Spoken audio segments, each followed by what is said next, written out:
Di frattali mi è capitato di parlare negli anni scorsi e anche quest'anno ne sono già stati visti diversi, però tipicamente dal punto di vista matematico. Invece questa volta vorrei essenzialmente farvi vedere, raccontarvi alcune cose dei frattali dal punto di vista artistico, perché nel momento in cui sono venuti fuori da Mandel e poi, quindi dagli anni '80, è nata di fatto una corrente artistica chiamata arte frattale che utilizza i frattali per creare opere d'arte. Vabbè, commenterò un pochino più in là. Quando ho iniziato a preparare questa cosa stava avvenendo essenzialmente uno spot pubblicitario nei confronti di alcuni artisti frattali, di cui vedrete tante cose, per renderla un pochino più interessante, diciamo, per nascondere il product placement sotto una cornice un pochino più presentabile. Li ho contattati e li ho intervistati con l'aiuto di Beatrice Possidente, che è il motivo per cui compare anche il suo nome negli autori di questa presentazione. Per cui quello che vi racconterò adesso, quello che vedrete, saranno le loro opere e le loro idee, i loro commenti sull'arte frattale, come si occupano come mai si occupano di frattali, che cosa vogliono esprimere e così via. Un dato che devo dire è stato piuttosto interessante, abbastanza che non mi aspettavo, è che questi artisti hanno provenienze le più disparate. Quelli di provenienza scientifico-tecnica sono decisamente una minoranza e per il resto c'è di tutto, dal insegnante di ballo a quella che si presenta come una nonna, senza particolari altre caratteristiche specifiche. E in particolare iniziamo, se non ricordo male, da quest'ultima, Maria Lemming, che è danese, che alla domanda del come mai ha iniziato a occuparsi di arte frattale risponde così. Avevo ovviamente sentito parlare dei frattali nelle scuole superiori, ma non mi ero realmente interessata ad essi per molti anni. Lavoravo con la televisione pubblica danese e un giorno ho dovuto intervistare un compositore danese, Carl Age Rasmussen, che aveva appena scritto una nuova sinfonia moderna. Gli chiesi che cosa l'aveva ispirato per scriverla e ha risposto con grande entusiasmo: i frattali. Siamo presumibilmente appunto all'inizio degli anni '80, quando è comparso sulla scena l'insieme di Mandelbrot, di cui adesso state vedendo un ingrandimento per andare a caccia delle copie degli insiemi Mandelbrot dentro l'insieme di Mandelbrot, che ha chiaramente affascinato mezzo mondo, letteralmente, per tutti questi colori, questa intricatezza, questa cosa dell'autosimilarità, per cui si ritrovano alle varie scale lo stesso tipo di immagini, e questo è stato chiaramente per molti è stato l'inizio dell'interesse. Per esempio John Anderson, che è svedese, risponde a questa domanda, ha risposto dicendo che è sempre stato profondamente affascinato dagli ingrandimenti, dagli zoom dell'insieme di Mandelbrot per tanti anni. È molto bello, è stimolante, stimola riflessioni a causa della sua natura infinita e dei suoi vortici eterni.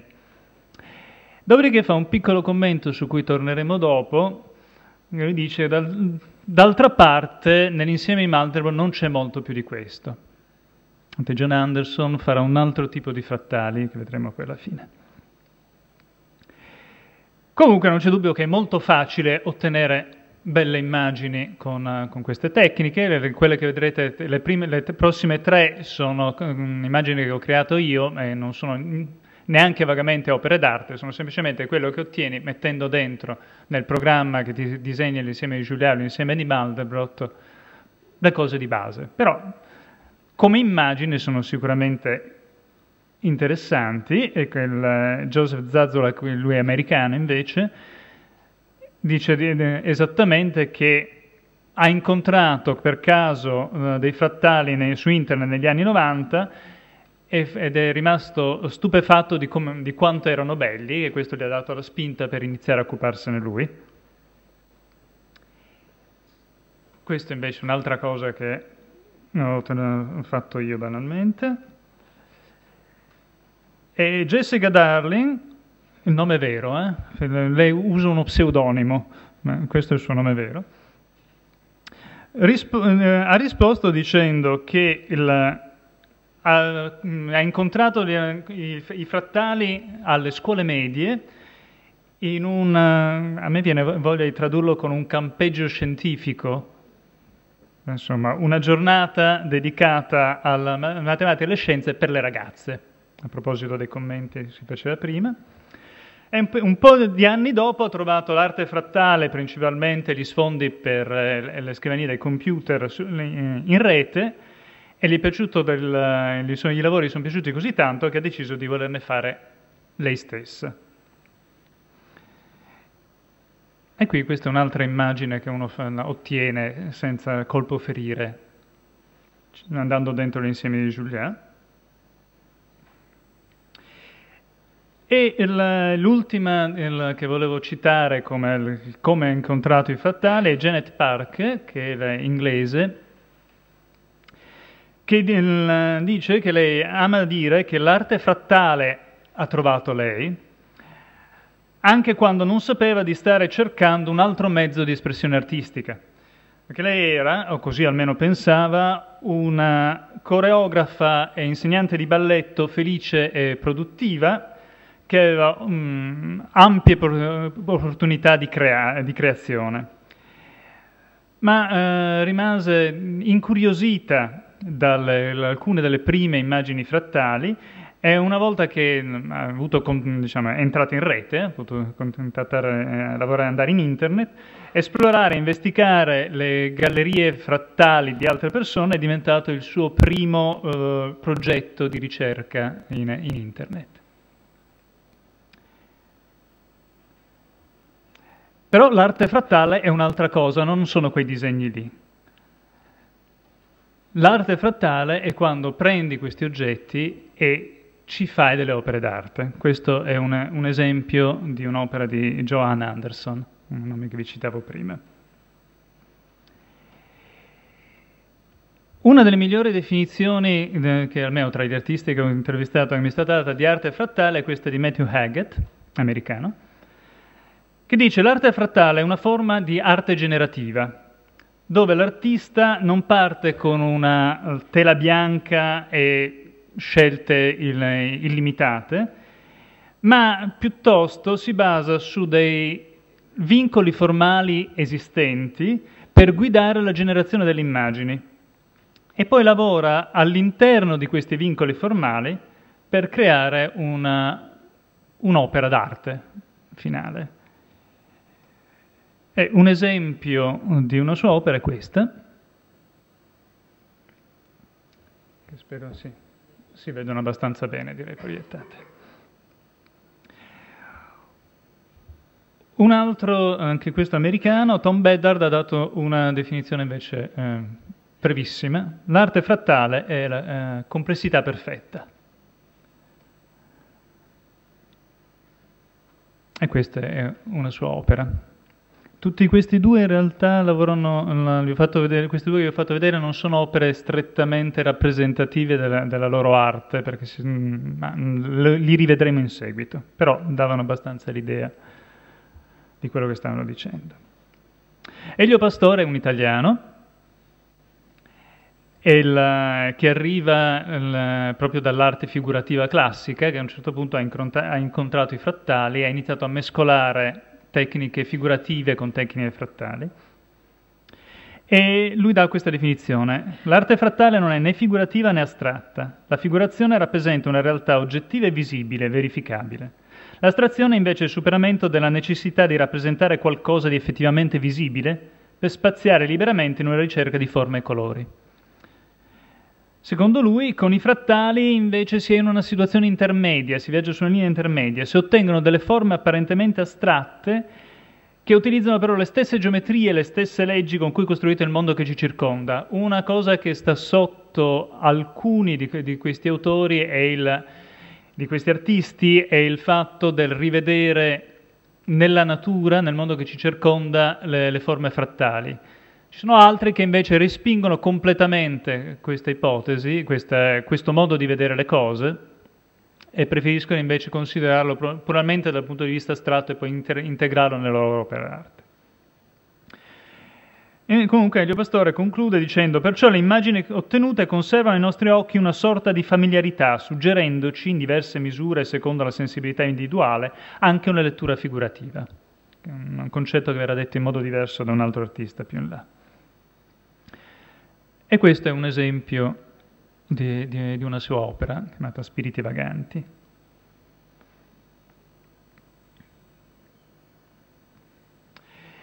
Janet Parkin invece ha un punto di vista completamente diverso. Dice che per lei la caratteristica principale dell'arte frattale è che io posso creare arte senza dover usare le mie mani nel modo tradizionale. Il processo creativo mi permette di usare il mio senso del colore, della composizione e del movimento, superando l'uso delle mani, che non erano mai stato un granché nel disegnare, dipingere, scolpire o una qualsiasi delle arti tecniche dell'arte tradizionale. Dice così, non so disegnare, non importa, riesco comunque a creare immagini valide. E devo dire che disegnare a mano questo Millefiori credo sarebbe stato un pochino complicato.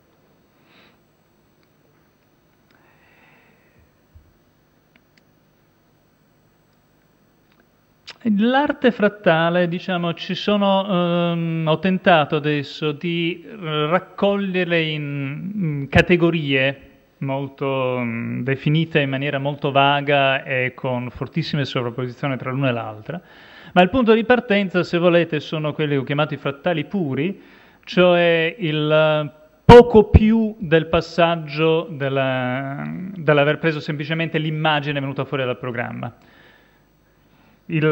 Queste opere tipicamente partono da dei frattali creati partendo da un qualche tipo di formula iterativa, e poi viene fatto della post-produzione. I frattali puri, la post-produzione è relativamente minima, come in questo caso, questo lavoro di Michael Faber, che essenzialmente l'unica cosa che ha fatto è stato scegliere i colori e sfumare un pochino. Per il resto è tipica immagine che si ritrova dentro l'insieme di Julian. Elio Pastore era cominciato, quando ha incontrato il frattale, ha cominciato a lavorare con i frattali puri e, come dice, mi accontentavo di una ricerca sulle forme e sui colori che però non era fine a se stessa, ma mi rappresentava tutta la materia dal microcosmo al macrocosmo. Non è esattamente modesto. E questo è uno dei suoi primi lavori di frattali puri, la rosa blu. Un altro, l'artista italiano, Leonardo Mancini, lui è orgoglioso di lavorare principalmente con i frattali puri e in particolare dice che non vuole usare i frattali per riprodurre la realtà, quindi fare lunghi e minuziosi lavori di mascheratura e post-produzione, di utilizzo di Photoshop per realizzare fiori, gemme o paesaggi. Ma dice che il frattale per lui è qualcosa di astratto che non deve scimmiottare la fotografia, ma mostrare la bellezza e l'armonia della matematica. E questo è un esempio in cui ha essenzialmente giocato molto sui colori, senza modificare più di tanto l'immagine.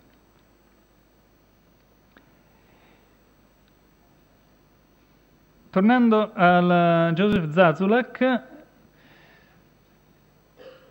lui si concentra invece un po' di più sull'impressione che ha quando crea i frattali. In realtà una delle domande che gli avevamo fatto era se quando cominciavano a fare un frattale avevano un obiettivo in mente, volevano esprimere qualcosa oppure veniva fuori durante. Quasi tutti hanno risposto che non partivano e vedevano cosa veniva fuori senza un obiettivo iniziale. Comunque lui dice che, l'hanno detto semplicemente, io credo che l'arte frattale sia illimitata nel tipo di immagini che possono essere prodotte. E quando uso questo programma, che è uno dei tanti che sono in circolazione, mi sento come se stessi creando qualcosa di quasi naturale, di organico. E questa è una delle sue immagini più famose, che diciamo, non è molto naturale, ma sicuramente ha un'aria corporea in qualche senso. Dopodiché c'è il problema, che da diversi artisti di quelli seri è vissuto come un problema, che produrre belle immagini con tutti questi programmi di circolazione è troppo facile. Infatti se guardate in giro internet è piena, stracolma di queste, ma la maggior parte di queste in realtà non dicono molto, e Jessica Darling infatti commenta che cerca sempre di spingere gli artisti frattali a studiare i principi artistici generali, tipo la teoria della composizione o la teoria del colore, perché ritiene, correttamente, che si possono applicare ai frattali esattamente come si possono applicare ad altre forme d'arte, tipo il dipinto, mentre è relativamente comune per gli artisti frattali di preoccuparsi soltanto della formula che utilizzano per creare le immagini e non della presentazione dell'immagine finale, che è un peccato per quello che si potrebbe ottenere. Lei pensa che l'arte frattale potrebbe beneficiare dal essere più a conoscenza degli altri movimenti artistici e incorporarli al loro interno invece di mantenersi separata dal resto. E qualcun altro commentava che questo è anche un problema per cui succede l'inverso, nel senso che una buona parte degli artisti, diciamo così, tradizionali non considera l'arte frattale un'arte perché vede troppe immagini che sono semplicemente tirate fuori dal computer senza un lavoro artistico creativo da parte dell'artista successivo. Questa è un'opera di Jessica Darling, in realtà l'ho scelta volutamente perché è tra quelle sue più vicine ai frattali puri, ma la grossa maggioranza delle sue sono piuttosto lontane, adesso le vedremo penso tra un attimo.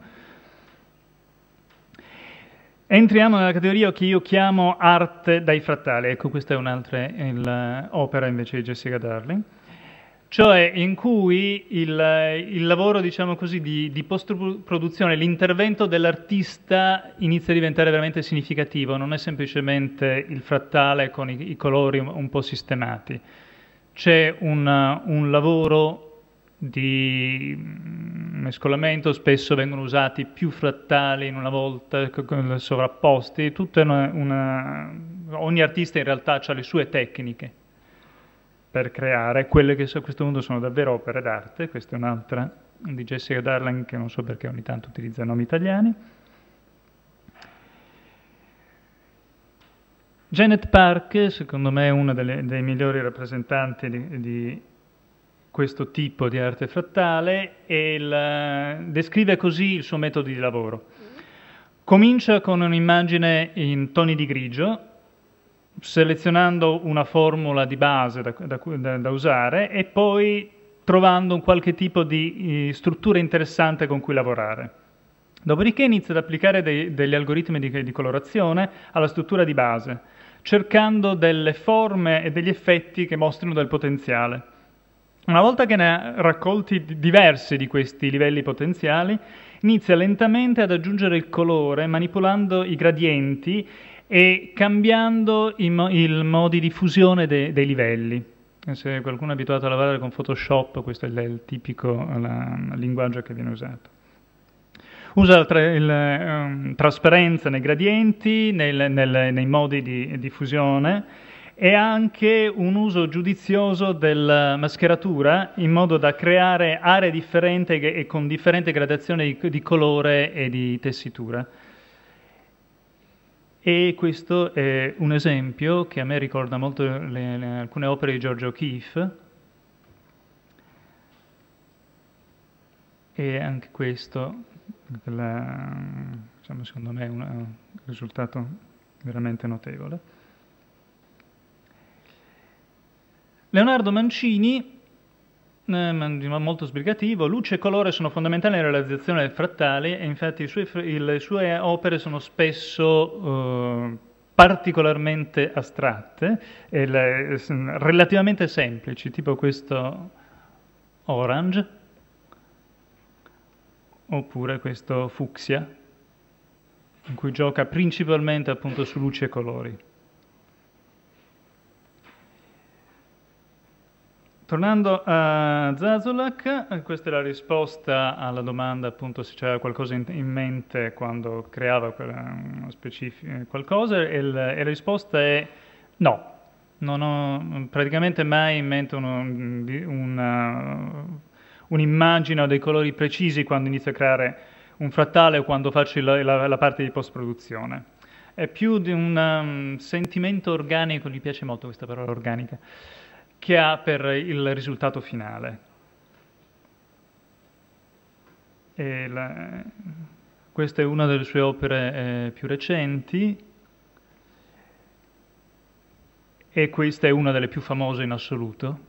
Credo che questa vinse il primo premio Benoît Mandelbrot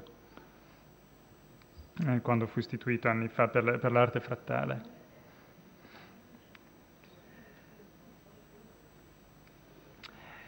Torniamo a Maria Lemming, quella con cui avevamo iniziato, che anche lei dice che non ha nessun metodo speciale per creare immagini frattali, già comincia e prova a vedere che succede.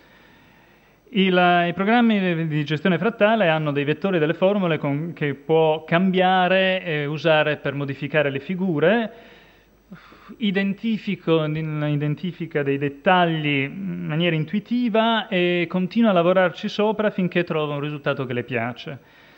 Il risultato finale sembra cambiare molto a seconda del suo stato d'animo nel momento in cui lavorava e le piace, questo hanno detto in diversi, ascoltare musica mentre lavora e magari anche, perché no, accendere una candela.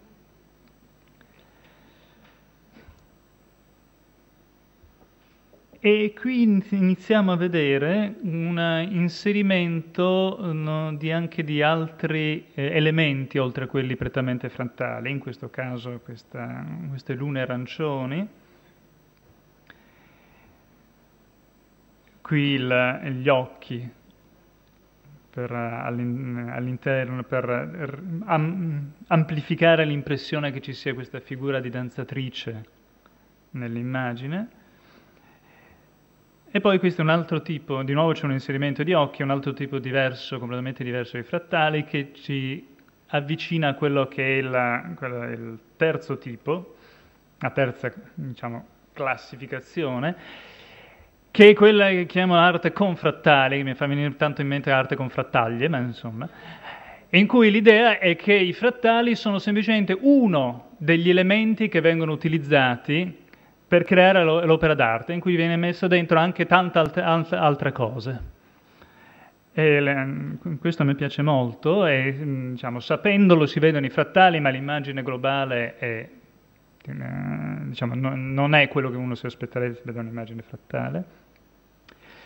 E qui c'è un suo commento, dice che molte persone vedono cose diverse nei miei lavori e questo per me è un grande risultato. In particolare i bambini tendono a insistere che questa, per esempio, è una balena stordita o questa è una cicogna, vero nonna? Oppure semplicemente che questa è un'immagine felice, pazza, spaventosa.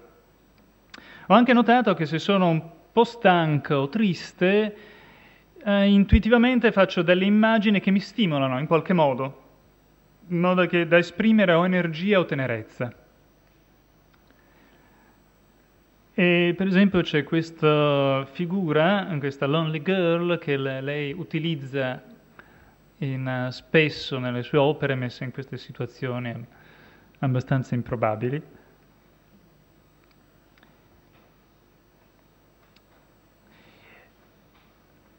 Torniamo a Jessica Darling, la risposta anche lei è una che lavora avendo musica in sottofondo e quindi è più ispirata dalla musica.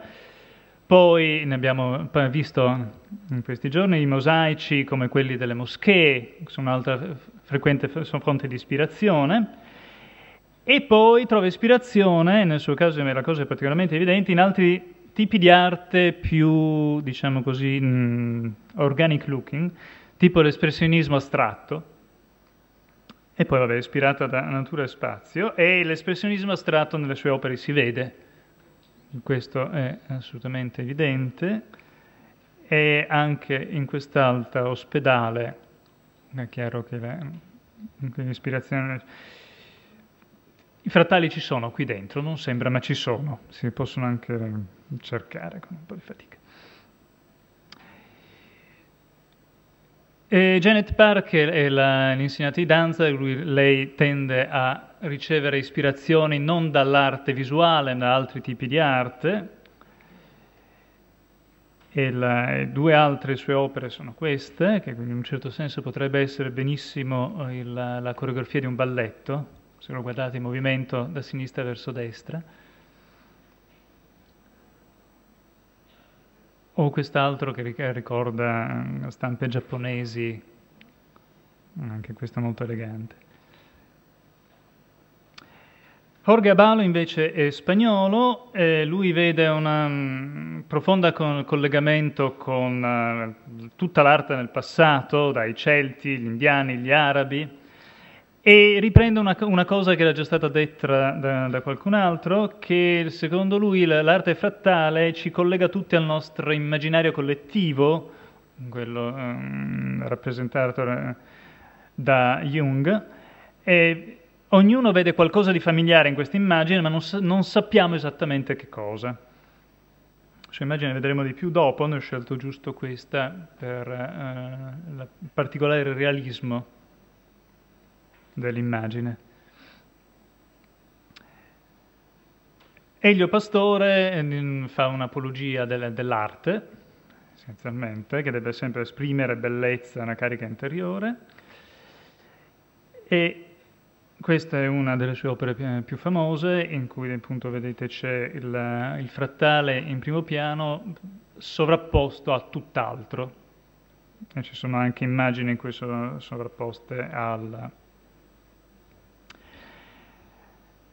alle figure umane o simili. Joe Anderson è diciamo, lui è un surrealista, è nato come artista, diciamo, usuale surrealista, e quindi dice che prende ispirazione dai frattali stessi, filtrati attraverso le sue strane cellule cerebrali. E a volte si ispira ai maestri del surrealismo tipo Dalì, Tanguy, Belmer, Magritte, Vermeer, che non era esattamente surrealista, e molti altri. E vabbè, questo è assolutamente evidente. Questo è un pastiche, visto che si parla prima sulla Tentazione di Sant'Antonio di Dalì. Questo a me ricorda tantissimo De Chirico. E questo ricorda tante cose messe insieme. E a questo punto passiamo a un nuovo tipo di frattali che sono venuti fuori negli ultimi 10 anni. Adesso vediamo se si sente l'audio. Sì, ok. Si hanno scoperto modi per creare frattali tridimensionali, ricreare frattali tridimensionali. Quindi quello che state vedendo adesso è un viaggio attraverso uno di questi, una versione più elaborata del viaggio attraverso insiemi Mandelbrot che abbiamo visto all'inizio. E come vedrete dallo stesso oggetto vengono fuori le figurazioni e esempi, suggestioni completamente diverse, che poi vengono utilizzate in modo estremamente vario da questi artisti nei frattali 3D. Questo è un filmato, e anche la musica di questo è di Tom Beddard.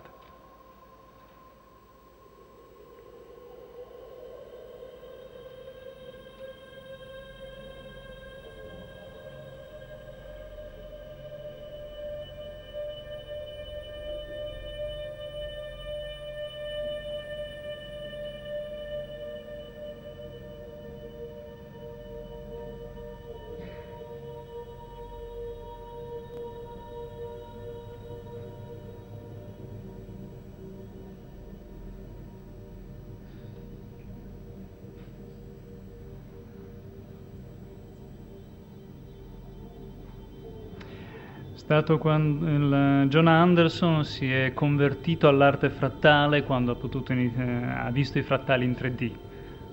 Ha iniziato a poterli manipolare. Ci sono 2 o 3 programmi free in circolazione che si possono usare per crearli.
No, Tom Bedard ha commentato che una delle sorprese che ha avuto quando ha iniziato a lavorare con i frattali 3D è come poteva creare delle strutture che avevano proprio un aspetto naturale, semplicemente iterando traslazione e rotazione come nel processo di crescita.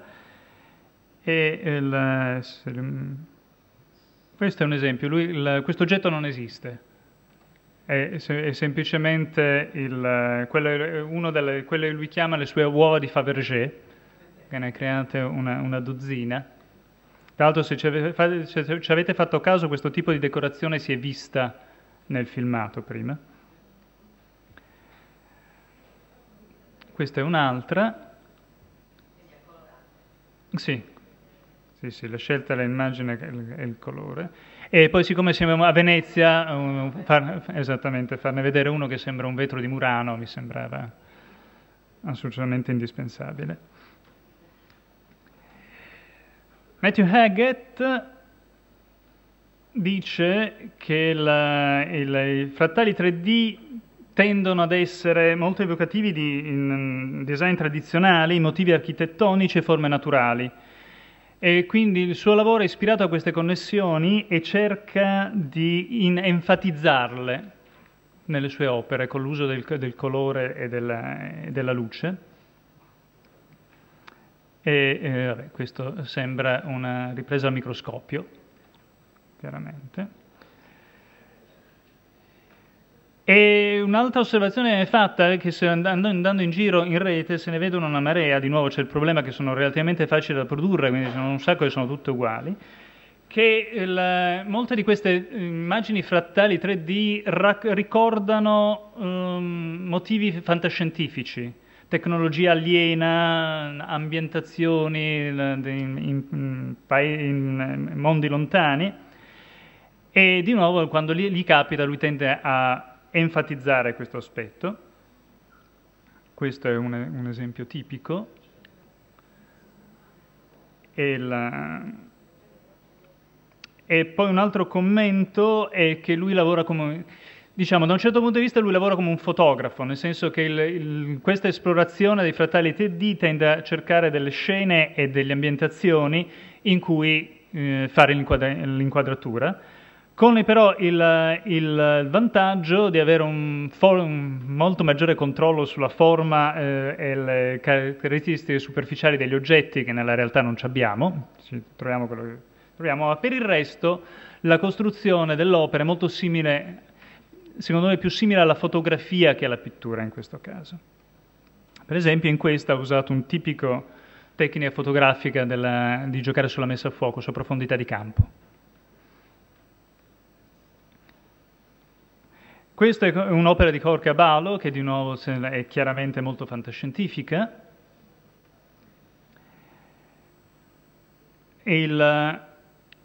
il suo commento è che ritiene che il suo lavoro è riuscito quando riesce a trasmettere un'emozione e dice normalmente è la sensazione dell'ignoto, un mistero prodotto da una formula matematica. Questo è un buon esempio. E questo, diciamo, ha un trattamento che lo rende più simile a un dipinto, se volete. E poi adesso l'ultimo pezzo, e torniamo a Johan Anderson, che dice che l'uso dei frattali 3D ibridi gli ha aperto nuove strade, la possibilità di trovare il proprio stile sono infinite, e infatti come vedrete lui fa veramente di tutto. Questo è il programmatore. Questo sembra un quadro del 600.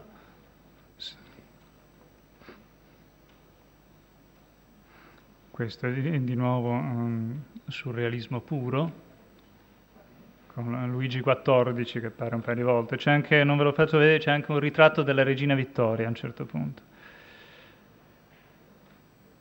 Questo è De Chirico, Magritte, tutti quelli che volete. E questo in realtà l'oggetto che si intravede dentro la struttura cubica è una sua altra opera, che al suo interno ha ripetizioni ulteriori. Beh, dai frattali 3D ai frattali in 3 dimensioni il passaggio è breve, e lui l'ha fatto. Ha iniziato di recente a stampare in 3D alcuni frattali. La cosa è soltanto all'inizio, però chiaramente è una delle direzioni di esplorazione future. Questo è un Holy Grail, questo è un altro che vabbè, diciamo, funziona bene, e c'è un altro artista, un russo trapiantato negli Stati Uniti, che ha iniziato a creare con questa cosa delle stampe 3D degli gioielli. Tipicamente dei pendenti o delle piccole sculture. Questo è un esempio, tra l'altro io ce n'ho una a casa, mi sono dimenticato di portarla, ma sì, è stampa 3D, quindi l'oggetto è creato completamente nel computer, un render in 3D completo, e poi viene con programmi opportuni stampato, nel senso creato con questo polimero metallico. Per chi è interessato, questo sono i siti web dei vari artisti. Non c'è bisogno di iscriverveli adesso, perché come al solito nel giro di un paio di giorni, insomma settimana prossima, potrete trovare questa la presentazione sul mio sito, da cui potete tirare giù. Poi il mio sito è il solito, quello lì sotto. Grazie.